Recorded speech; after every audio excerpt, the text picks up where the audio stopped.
Hello everyone, and welcome back for another video. Today I've got another Halloween card for you, and I guess this will be my last Halloween card for this year. I didn't get to all the ones I wanted to, but maybe I'll get to more next year. Anyway, so today I'm using a stamp by Whimsy Stamps called Kitty and Pumpkin. I will have everything linked down in the video description below, and also on the coordinating blog post, which is also linked in the video description below. And I will have all those Copic colors listed out for you if you're interested in what these combinations are. Okay, I'm sorry.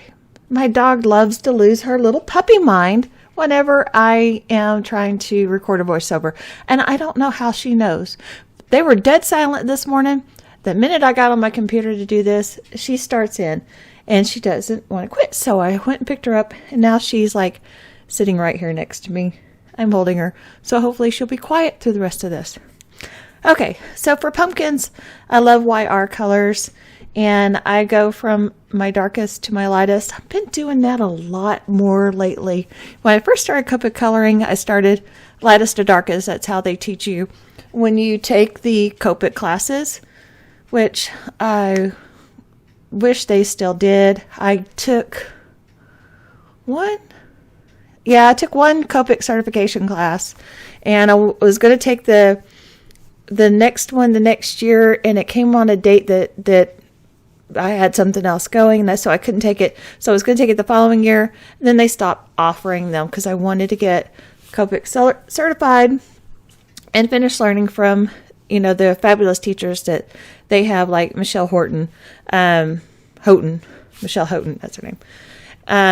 So they have some really great teachers, and would have loved to have learned more from them. But there also is other places that you can take classes, like Kit and Clatter. I have not taken classes from them, but I've heard that they are really good. So if you're looking for a place to take Copic coloring classes, it might be something to look into. There's always Sandy Allnuck has some great classes, and I want to take some of her watercolor classes. Anyway, so I just been kind of watching people like Kelly Latibola Taylor, Christina Warner, the girl from Crafty Bit, Marika. They're all great colorists, and so I have learned a lot just by watching them.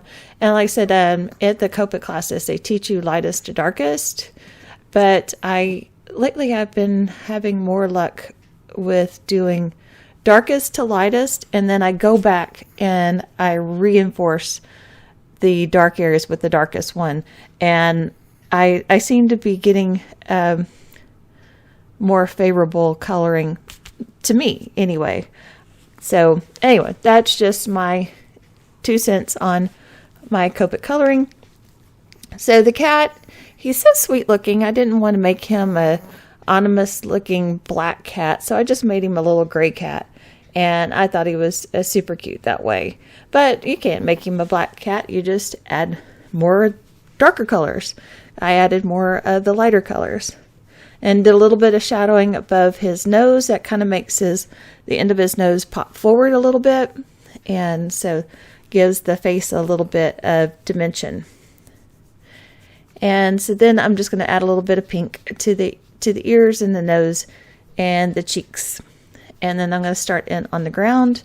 For the leaves, I did one shade of green, and then for the ground, I did another, let's see. And both in the YG, the leaves were in the 60s and the ground is in the 90s. And I used all the YG 90s for the ground. And I think it did give it a lot of good, depth and dimension. And then I'm going to take the 3 lightest colors of blue, BOO, BOOO, and BOOOO, to go around to give it a little bit of a sky highlight, makes the whole image kind of pop forward and everything. Then I'll use a nested circle die to cut that out, and I'm going to use some nested banner dies and a Lawn Fawn sentiment die for the rest of the card. And I'm using a paper pad that I got from the Simon Says Stamp Halloween card kit last year. And I really liked the well, one, they had pumpkins and kittens in there as some of the papers, but I really like the muted color palette of it. So I thought, even though I did use a lot of different pattern papers, that it didn't detract from my focal point, my colored image, because they were muted and my coloring is vibrant.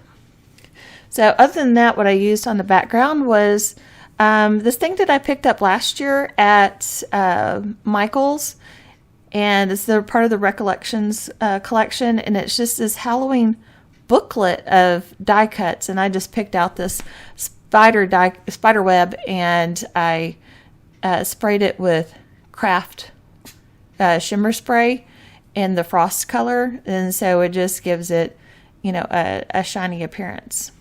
And also, because there are so many intricacies to that spider web, you can see it there, that I sprayed the back of it with the E6000 adhesive, and to glue that down.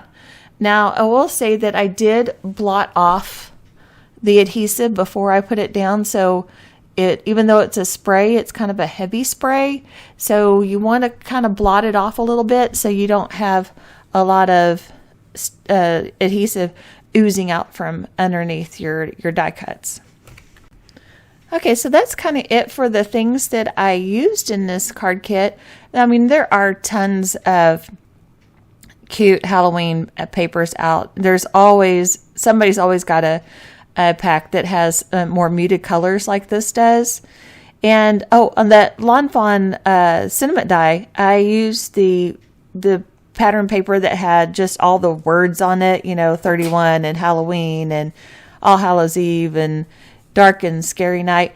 And I just found a section that I liked that had a whole bunch of the, you know, words in it that would fit in that die. And that's what I'm going to use for this, you know, the sentiment on the front of my card. And I thought it just worked out, you know, really, really well. And I kind of used it as, you know, grounding for my image too, even though my image has ground, but I thought that it kind of just grounded it even more and worked out super cute. So, so now the rest of this is just putting this all together. And like I said, I'm just layering the different banners up. Oh, here I'm just drying that frost spray so I can move on with the assembly of this card. So the one thing that was left that I really wanted to make a card from was this Tim Holtz die, and it was a gate and it has a moon, and I just thought it was kind of super creepy looking, and I really wanted to make a card out of it, but I just kind of ran out of time. So I really want to get started on Thanksgiving stuff, and you know, thankful, and you know, that kind of the gratitude cards, and of course Christmas cards. Let's see, I've got to. Let's see. So yeah, for November, for my Christmas card creations challenge blog that I do, that the November one is anything but a card. But I'm going to make a card, but it is going to be a wine tag card. And so I'm super excited about doing that. I think that one's going to look really awesome. And that is going to be something that I will possibly carry in the winery. In my store will be these, I'm definitely going to carry wine bottle tags, but I think making a card out of it is going to be a really cool thing that people will like, because then you don't have to flip the thing over to read a message or see who brought that as a hostess gift or whatever. You can just, you know, open it up like a tag, like a card, I mean, and read it. And it's also an extra way to do sentiments or, you know, more decoration on it. So I'm anxious to get that done. So I want to get that done next week, but that doesn't post until 11/25. But I will make a video out of that one and have that as part of my Christmas card series as well. And then our Christmas theme is winter blues. So I think I'm just going to do snow and snowmen and everything. And that'll finish out the themes for the year. So I'm looking forward to seeing what our themes are going to be for next year. And like I said, it's such an easy way to, get an early start on your Christmas cards is to participate. And there's a lot of different Christmas blogs and challenges and stuff. And so it's such an easy way to, make Christmas cards all year long. That way it's not such a total madhouse rush, towards the end of the year when you got so many other things going on to get all those Christmas cards done. Okay, back to the card for a second. I was trying to figure out how I wanted to do the inside of the card, and I decided to get one of these Sizzix tag framelit dies. It comes in like a nesting set, and just reuse again that pumpkin kitty pattern paper. And then I cut out one of the sentiments from the CZ Designs reverse sentiment sheets that you just cut apart. You can get those for Halloween, Christmas, birthday. Super convenient way to do a sentiment. So then I just had to decide how I wanted to lay that out in the inside of the card, glue that down flat, and that'll finish off the card for today. I'll have final pictures here in a second. And once again, I always appreciate everybody watching, subscribing, liking, thumbs upping, all that good stuff, commenting. It helps my channel to grow, which I truly appreciate. And also, anytime you like to shop through my links, it also helps me tremendously to be able to grow my channel and bring you more relevant content. Thanks for watching, and we'll see you soon in the next video.